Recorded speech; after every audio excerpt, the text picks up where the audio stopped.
बहुत समय पहले एक राजकुमारी ने एक दिव्य वरदान का प्रयोग किया। वह थी कुंती। उन्होंने सूर्य देव का आह्वान किया और तभी जन्म हुआ एक दिव्य बालक का। उस बच्चे के शरीर पर जन्म से ही दिव्य कवच और कुंडल थे। वह था सूर्यपुत्र कर्ण। लेकिन समाज के डर से कुंती ने उस नवजात बच्चे को एक टोकरी में रखकर नदी में बहा दिया। कुछ समय बाद एक सारथी अधिरथा और उसकी पत्नी राधा को वह बच्चा मिला। उन्होंने उसे अपनाया और उसका नाम रखा कर्ण।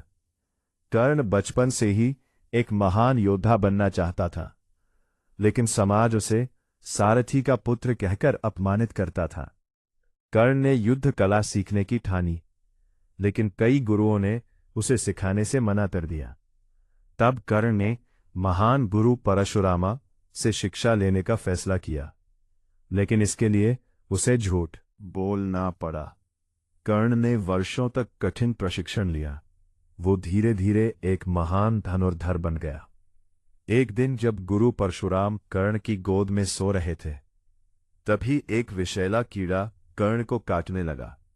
लेकिन कर्ण ने अपने गुरु की नींद न टूटे इसलिए दर्द सह लिया। जब परशुराम जागे तो उन्हें समझ आ गया कि कर्ण ब्राह्मण नहीं है। क्रोधित होकर उन्होंने कर्ण को श्राप दिया।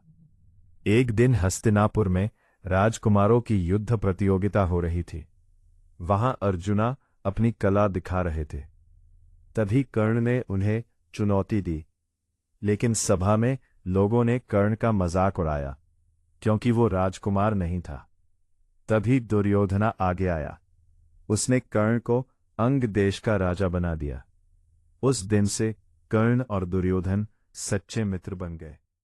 समय बीतता गया और आखिरकार शुरू हुआ कुरुक्षेत्र वॉर। कर्ण ने वचन दिया कि वह दुर्योधन का साथ कभी नहीं छोड़ेगा, चाहे उसे पूरी दुनिया के खिलाफ क्यों न लड़ना पड़े। युद्ध से पहले कुंती कर्ण से मिलने आई। उन्होंने बताया कि कर्ण ही उनका पहला पुत्र है। सच्चाई जानने के बाद भी कर्ण ने पांडवों का साथ नहीं दिया। उसने कहा, मैं अपने मित्र को कभी नहीं छोड़ूंगा। युद्ध के दौरान कर्ण और अर्जुन आमने सामने आए। दोनों महान योद्धा अपनी पूरी शक्ति से लड़ रहे थे। युद्ध के बीच कर्ण का रथ कीचड़ में फंस गया और उसी समय परशुराम का श्राप सच हो गया। जब कर्ण रथ निकाल रहे थे, तभी अर्जुन का तीर उनके सीने में आ लगा और इस तरह इतिहास के सबसे महान योद्धाओं में से एक हमेशा के लिए अमर हो गया।